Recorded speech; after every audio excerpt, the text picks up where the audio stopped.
الحمد لله رب العالمين والصلاة والسلام على أشرف الأنبياء والمرسلين أما بعد قال نبينا صلى الله عليه وسلم إنما الأعمال بالنيات وإنما لكل امرئ ما نوى.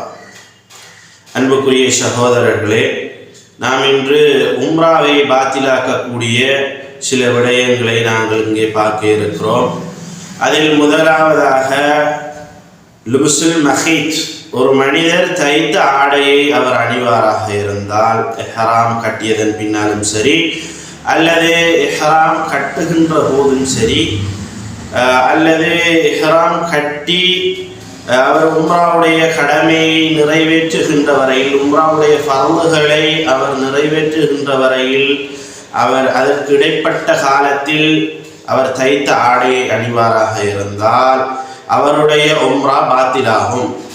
இரண்டாவது விடயம் தக்தியத்து ரக்ஸி மினர் ரஜுலி வல் வஜ்ஹி மினல் மர்ஆ, ஒரு ஆண் தனது தலையை மறைப்பது, அதே போன்று ஒரு பெண் தனது முகத்தை மறைப்பது.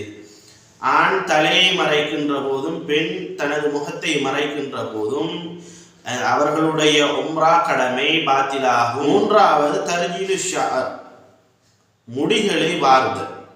முடிகளை வாருகின்ற போது முடி உதிரக்கூடிய சந்தர்ப்பம் இருக்கிறது. அதனால் அந்த முடி விழுவதின் ஊடாக அவருடைய உம்ரா பாத்திலாகக்கூடிய சந்தர்ப்பம் இருக்கிறது. நான்காவது ஹல்கு ஷஅர், முடிகளை வலித்த, அவருடைய அந்த உம்ராவை நாடி செல்பவனுடைய உம்ராவுடைய கடமையை நிறைவேற்றுகின்ற வரையில் அவருக்கு முடிகளை வலித்தல், முடிகளை வெட்டுதல் போன்ற எந்த ஒரு விடயமும் செய்ய முடியாது.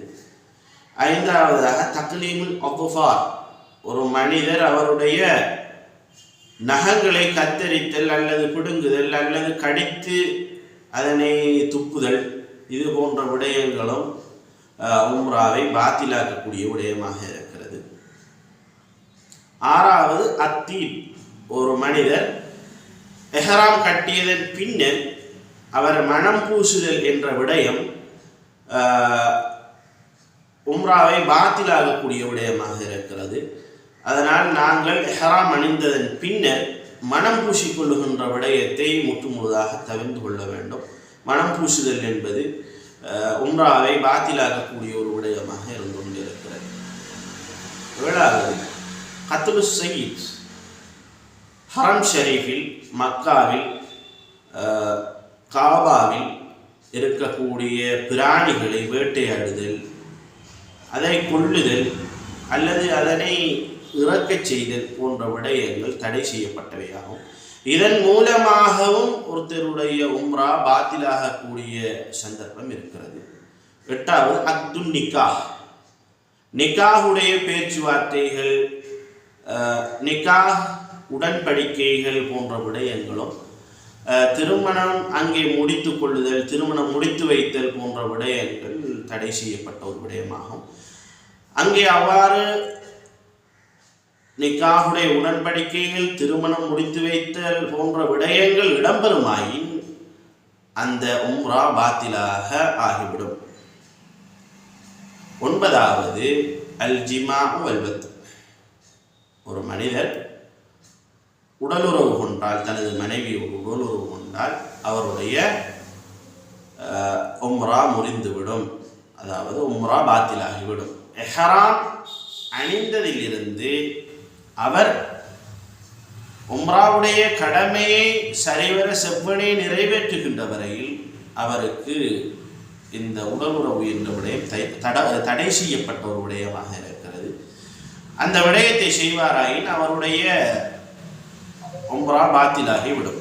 பத்தாவதாக அல் முபாஷரத்து பிஷ்ஷஹ்வா, தனது மனைவியோடு அவர் இச்சையுடன் நடந்து கொள்வது, அது எந்த செயற்பாடாக இருந்தாலும் சரி, அந்த ஷஹ்வத்தோடு அவர் இச்சையோடு நடந்து கொள்ளுகின்ற போது அங்கே உம்ராவை பாத்திலாக்கக்கூடிய ஒரு விடயத்திற்கு அது விட்டு செல்லக்கூடிய ஒரு முக்கியமான ஒரு இடமாக இருக்கிறது.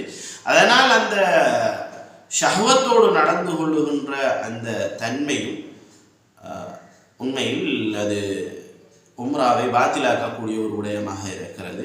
எனவே வல்ல இறைவன் எம் அனைவருக்கும் உம்ராவை எந்த ஒரு பிழையும் இல்லாமல், எந்த ஒரு குற்றக்குறையும் இல்லாமல் சீரான முறையிலே, சிறப்பான முறையிலே செய்வதற்கு வல்ல அல்லாஹ் தௌஃபீக் செய்வானாக. وآخر دعوانا الحمد لله رب العالمين. السلام عليكم ورحمة الله وبركاته.